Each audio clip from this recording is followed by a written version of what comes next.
In Springfield, lawmakers raced to the finish line of the lame duck session tonight. But the biggest question facing Democrats, who will be House Speaker come tomorrow? Yeah, tomorrow. WGN political reporter Taman Bradley is live in Springfield once again tonight with the very latest on that developing story. Taman?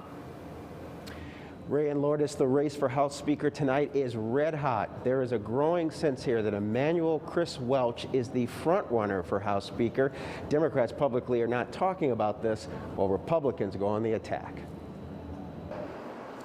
And the latest twist in the race for Illinois House Speaker, a member of Michael Madigan's leadership team, Emanuel Chris Welch, was unanimously chosen as the 22-member Black Caucus candidate. In a statement, the caucus said, "We thank Speaker Madigan for his dedication to public service and leadership.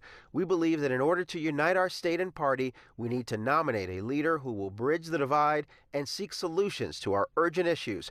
Rep. Chris Welch has worked his entire life to advocate for his district and for all communities across the state. Welch led the special House committee investigating Madigan's role in the ComEd scandal. Asked about Welch's candidacy, House GOP leader Jim Durkin unloaded on Welch for ending the inquiry. Mr. Welch had a lobbyist reach out to me, two lobbyists reach out to me within the last 24 hours about his ascension within the House of Representatives. It was very sad that Chris Welch went out of his way to keep that hearing from being what we had hoped for: open, transparent. Welch joins Representatives Ann Williams and Stephanie Kiffelwood in the race. It's possible that other candidates emerge, but it's not clear anyone can get the 60 votes needed. Madigan is betting on that. He suspended his campaign yesterday, but left open the door to jumping back in.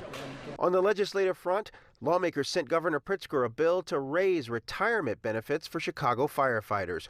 Worried about the cost, Mayor Lightfoot opposes the bill. Also headed to the governor, the Black Caucus's education bill. The measure boosts early childhood education and access to early intervention services. It also places more students of color in advanced placement classes and raises the bar for high school graduation. And the General Assembly approved a measure that could change the way the Chicago Teachers Union is able to bargain over schools reopening.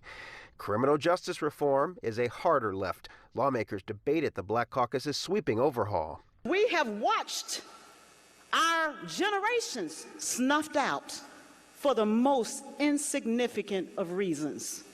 The Democratic bill would take police discipline out of union contracts and address qualified immunity, which protects police officers from lawsuits. Eliminating qualified immunity, which in this bill essentially creates a state cause of action, is troubling. One of the main reasons is that the current legislation does not provide for any exemptions or defenses, even an honest mistake defense. The bill also seeks to eliminate cash bail. Eliminating no cash bail could have other unintended consequences. There are some constitutional provisions regarding bail. There are some offenses that will not allow for detention, such as burglary or robbery, just a simple burglary or robbery. And I think that those should be included as possible detainable offenses under that provision.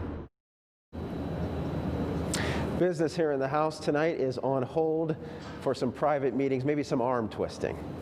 Live tonight from the Bank of Springfield Center, Taman Bradley, WGN News.